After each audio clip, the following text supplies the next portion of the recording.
we got a great sponsor. It is Beam Dream. Go to shopbeam, BEAM.com/Tim Pool.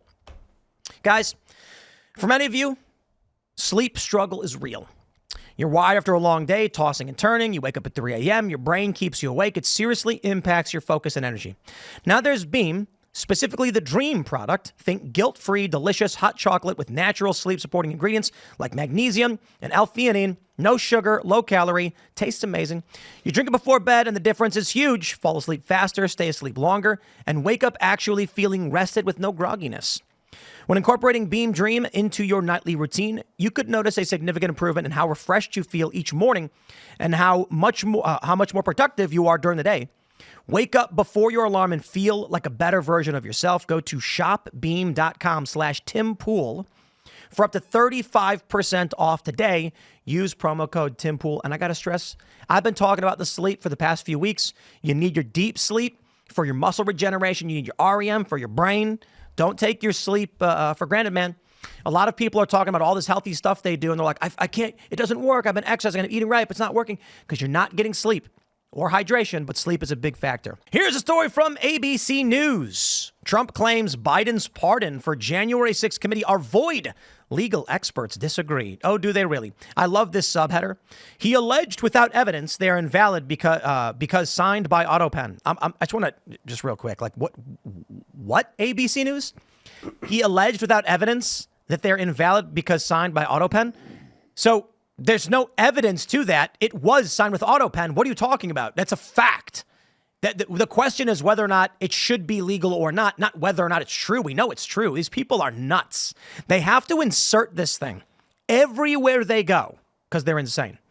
All right, anyway, in a late-night social media post, Trump claimed, without evidence, President Joe Biden used an AutoPen to sign the pardons, and so he considered them hereby declared void, vacant, and of no further force or effect. Trump, who made retribution against his perceived political enemies a focal point of his campaign, he did not, actually, said the committee members should fully understand that they are subject to investigation at the highest level, despite no findings of wrongdoing. There's not been an investigation of wrongdoing. Wow, ABC, you are really gargling vomit on this one. Alexandra Hutzler, she's just, you know what's funny is like, I don't understand why these people are bashing their faces on the table to defend Joe Biden. Like, what about this woman who wrote this is just like, I love Joe, and like is going to write an article this way. Anyway, despite his claims, legal experts told ABC News that Trump does not have the power to overturn Biden's actions. Indeed, he does not. The question is, did Biden take those actions, not whether or not Trump can overturn them. A president's clemency power is vested in Article 2 of the Constitution and is broad and virtually unlimited, said Jeffrey Crouch. Indeed, I agree. Its few restrictions include that it can only apply to federal offenses and can't interfere with the impeachment powers of Congress. In 1929, a memo by the Solicitor General to the Attorney General on pardons held that neither the Constitution nor any statutes prescribes the method by which executive clemency shall be exercised or evidenced. It is wholly a matter of the president to decide as a practical question, blah, blah, blah. You see, this is what they're doing. This is what the media does. The question is not, does Donald Trump have the power to overturn a pardon? The question is, did Joe Biden actually sign these pardons, or was it Hunter Biden himself who pardoned himself? And they totally gloss over that point, like, because they don't want the reader to actually ask that question. Because if the AutoPen is actually how they're signed, and apparently that is the case, if that is the case, then there's no reason to be confident that it was actually the president signing them. And if it's not the president, then anything that or at least if it's not the president or the president directing them to do that, then it's completely reasonable to say, look, this wasn't the president doing it. This was one of the staffers. And there's no reason to believe that Joe Biden even knew about it because Joe Biden was clearly, cognitively impaired. I think what you said there at the end is kind of what the most important part, like, because there are so many questions surrounding whether or not Joe Biden was senile, especially towards the end. I mean, if they're willing to swap this guy out, who really knows what were happening with these pardons at the end of the day when some of his staffers were just using AutoPen. So, yeah, who knows who actually directed any of these? Well, we're assuming he was at least involved with Hunter Biden pardon, but towards the end there, if he wasn't good enough to kind of be the Democrats' candidate, was he in his right mind enough to be signing off on these or telling other people to sign off on them with a copy of his signature? There's no reason to say that it's impossible that Jill Biden was doing it. I think it was for Joe the Biden. for the family stuff. I think Joe did it. You know, I think Joe was sitting there going, "Brr." I think there needs to be an investigation to how competent Joe Biden is and all of the people who are in Congress and Senate who are willing to kind of just gloss over this fact. The fact that they were willing, again, the Democrats were willing to swap this guy out so late into the game for Kamala Harris, a really poor candidate, really speaks to how compromised Joe Biden was mentally. And there are a lot of people in Congress, many elected officials, who are willing to ride this ship for whatever reason to cover for Joe Biden in an attempt to grab power. So I think there's something to be said about the people who allowed the presidency to continue with a guy who wasn't really there. There's something to say also about Kamala Harris not invoking the 25th Amendment. yeah. Right? I mean, I'm not sure. I don't know if that's illegal or not. I don't know if there's. I mean, it's her duty, but I don't know if not invoking the 25th Amendment is breaking a law. Well, she didn't invoke the 25th because then whoever she chose as her VP would invoke the 25th on her. And that might be the problem with the 25th. You Wasn't just that get 25th Sunday? yourself. Sunday, all the pundits for the left were like, Joe, he's sharp as a tack. That Sunday, everyone, that morning of, he's so smart, he knows what's going on. But then by the end of the day, this weird, mysterious tweet comes out. And now you've got Tapper, who wrote a book. Being like, I can't believe they covered this up, just like the New York Times put out that story.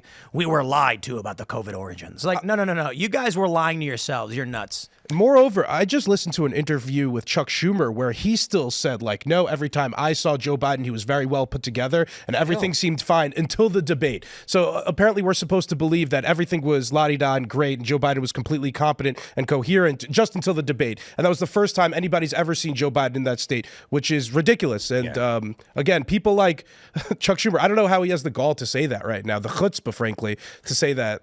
I mean, I think that Chuck Schumer would say whatever he believes he has to say. Chuck Schumer's on thin ice as it is. Did you see they're calling for AOC to primary him? Yeah.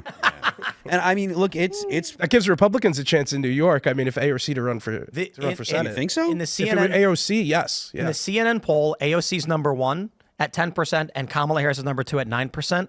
Which means the prospects for 2028 right now are Ocasio-Cortez Harris for the presidential ticket. The best thing for Republicans would be for AOC and these progressives to lead the party. Frankly, the moderates like Chuck Schumer and Hakeem Jeffries have a better shot against Republicans, I believe, than people like AOC. AOC is a proud socialist, as she would say. Hakeem Jeffries doesn't call himself. You're right about that, but I think that it's because the only people that are going to get significant donations from the large backers and from the people that actually keep PACs afloat are going to be people that don't want to take your property away. So people like AOC, the far left, they would push for policies that would harm people that have money because they believe that it is wrong for there to be billionaires. The far left of the Democrat Party actually believes that every billionaire is a policy error and they would expropriate their property given the opportunity. That means they're not going to get donations. What I love is that and the rumors are Vladimir Putin is the wealthiest man on the planet. They say he's worth something. Yeah, you never heard that? I mean, I've heard it, but $700 billion.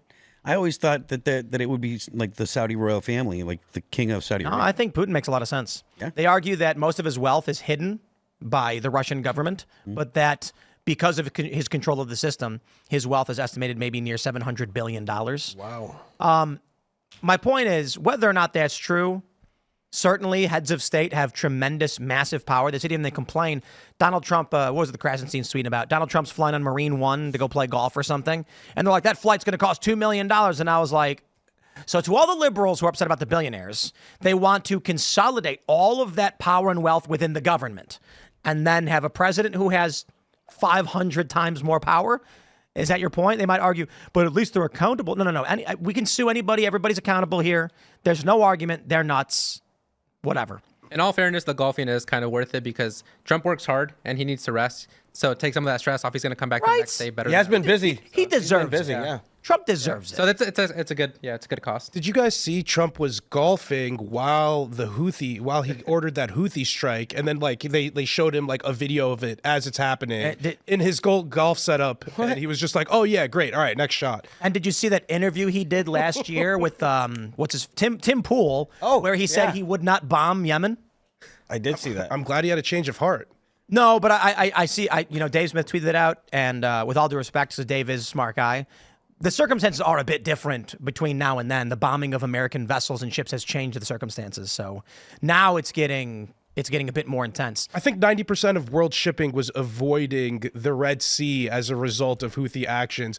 All it takes is for one of these ships to have damage to them, for any insurance company to just say, F this, I am not risking it at all. If I understand correctly, there's already a lot of companies that have started going around Africa, and that doesn't get you out of the danger zone either, because if you go around Africa, you still have to deal with the coast of Somalia. So it makes sense that the United States will step in and say, all right, look, if you're going to attack this shipping lane, this is the entire world uses the Red Sea and the... Yes, but if you go around Africa, you can always stop in Cape Town for a traditional stop for a good drink. That sounds... Serge is shaking his head no. And we had that big Sounds old expensive. that big ship that gets stuck in the Suez Canal for a while there. That was driven by a woman, though.